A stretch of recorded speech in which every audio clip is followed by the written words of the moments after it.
y a 80 ans, Ventron, La Bresse et Cornimont n'auront pas eu le temps de connaître la liesse de la Libération. Samedi dernier, élus et habitants auront fait mémoire du 8 novembre 1944, ce jour où près de 700 hommes ont été raflés, à l'image du jeune Roger Riblé-Buchmann qui n'avait que 15 ans, devenu plus tard moine bénédictin de Clairvaux. Une allée du cimetière a été inaugurée à son nom. En novembre 1944, le 8 novembre, il y a eu une injonction donnée à tous les maires de tous les villages de les crêtes vosgiennes pour que les hommes de 15 à 65 ans suivent les Feldengendarmes et partent vers l'Allemagne. Alors que les Alliés progressent vers l'Est, les villages de la crête vosgienne, selon la politique de la terre brûlée imposée par Hitler, sont vidés de leurs habitants. Le lendemain, le 9 novembre, c'est au tour des femmes, enfants et vieillards d'être évacués. Sous la neige, ils gagnent la zone libre. Quant aux hommes, à pied puis en train, ils sont déportés.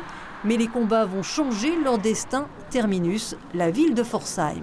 Ils sont arrivés à Karlsruhe, la gare de Karlsruhe était en feu. Ils n'ont pas pu continuer jusqu'à Dachau.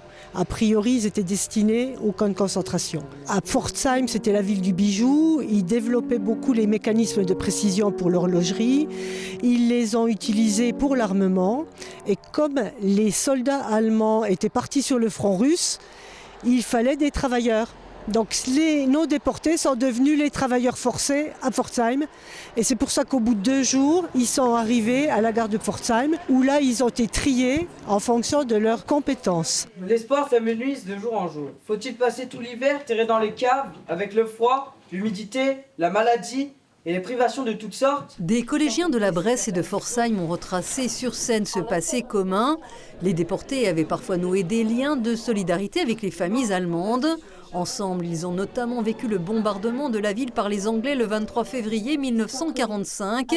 Une amitié qui perdure encore aujourd'hui. Après le bombardement, du coup, ils vont essayer de reconstruire un peu la ville, de retrouver un emploi, continuer à réussir à se nourrir, à se reloger.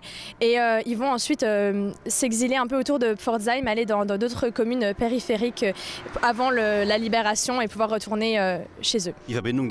Malgré ce passé dramatique, les liens entre les hommes, c'est ce qui est le plus important. Cette amitié entre les Vosges et la ville de Pforzheim continue encore 80 ans plus tard.